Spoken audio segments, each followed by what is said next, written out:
everyone, I'm Heather. I'm an OpenSciEd teacher and facilitator, and I'm excited to provide you with an overview of Lesson 6 of the Weather Unit.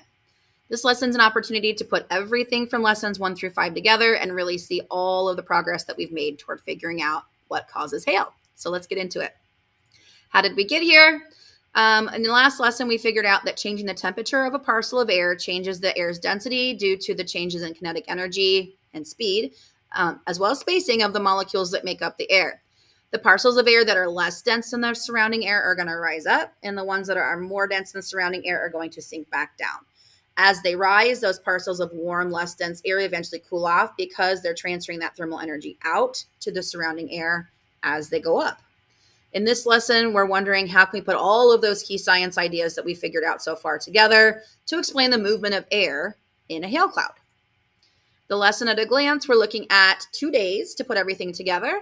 Not a lot of prep on your end, only about 20 minutes, and the only video that you need is linked in the slides, so that's easy peasy.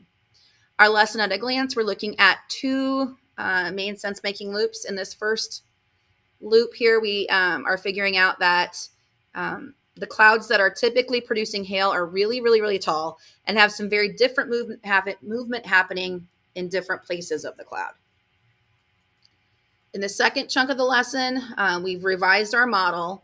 And by the time we've done that, we realized that we have quite a bit of information figured out, but we still have a lot of questions to investigate, particularly about precipitation and hail. So we're still kind of left wondering, okay, but what about all the watery stuff, the stuff that comes down out of the cloud? What about that? So we figure out in this lesson that air near the surface of the ground is warmed up from thermal energy transfer from the ground through conduction. Okay. And then the warm air at the ground becomes less dense than the surrounding air, and it goes up and rises. Eventually, that warm air transfers its energy out to the surrounding air, becoming just as cold and dense as the air around it, and it stops rising.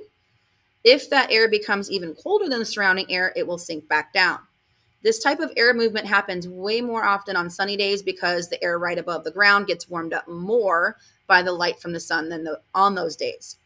We also find out that air is a mixture of different types of substances in the gas state, including water vapor, which is measured as humidity.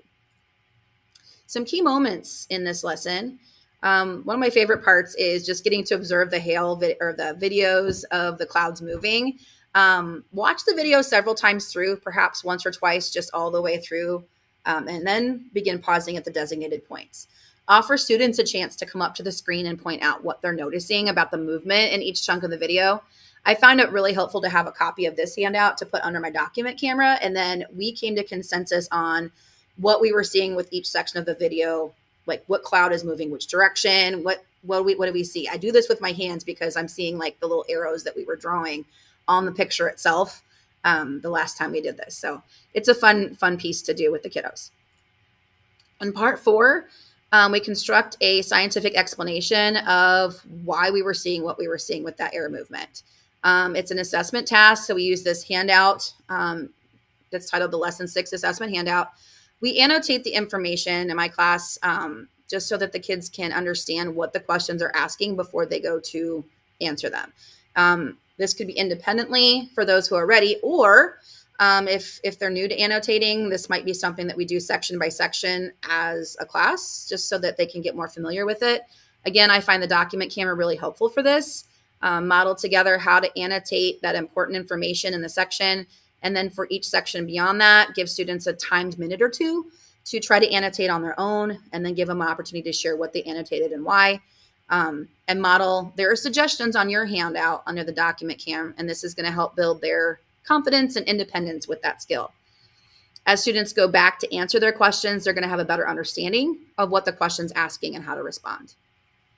You also might offer some sentence stems for those who might need them, that extra nudge to get started. Not every kid's going to need that, but it could even be modeled right as you're talking about the annotations for each question. Like, how would I start my answer to this question? And then have them give some suggestions, and we can just add that there for those who might need it. Both modeling the annotation process and the use of sentence stems really helps build that student confidence and independence down the road. The more you use it, the more confident they become. Part 5, we're revising our class initial consensus model. I would leave this slide up as a guide for the discussion. It reminds students of what we figured out yesterday, and have a model template ready to use for each class. It just makes things move a little smoother. And practice your model ahead of time. Plan those questions out ahead of time so that you can make your discussion run really efficiently. Part 6 is revisiting our driving question board. This slide offers one possible way to reflect on your driving question board and check your progress. You could also use some like sticker dots or some other methods to visualize which questions are fully or partially or not answered at all. This is where color coding the questions for different classes comes in handy. Makes it really easy to identify questions from individual classes quickly. Personally, my first class of the day, I always color red. My second class is orange, then yellow, then green, blue, and purple. It just helps me remember which questions came from which class so that when we are reflecting like this on our progress, it makes it easy to find those questions from this group. Look for patterns in your group's questions as to which ones are partially answered or not answered. We know as the facilitator, as the teacher, that we need to move towards precipitation for the next lesson. So ask students which kinds of questions make sense to investigate next and why, and kind of think about what we can use to kind of nudge them in that direction. It might help to move your consensus model that we just did over next to the driving question board, wherever that is. And that could also help visualize, oh yeah, we want to know more about like the stuff that's falling out of the cloud. Like, where is that coming from? So that precipitation, where's that coming from? How does that happen? Part 8, we're going to use the navigation prompt on the slide. This is going to really help students see why we're going to do the reading that we're doing next. And again, model how to annotate as you read. I like to give students 3 times through that they need to read it. The first time they read, they just read it.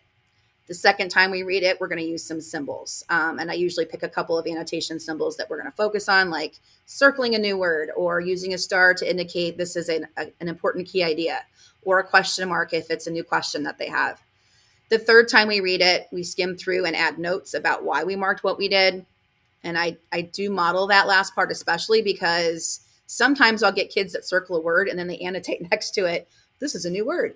Well, of course it's a new word. That's why you circled it. But what do you think it means in this context? Can you add that instead? Or instead of just saying I marked this with a star because it's important, what was important about it?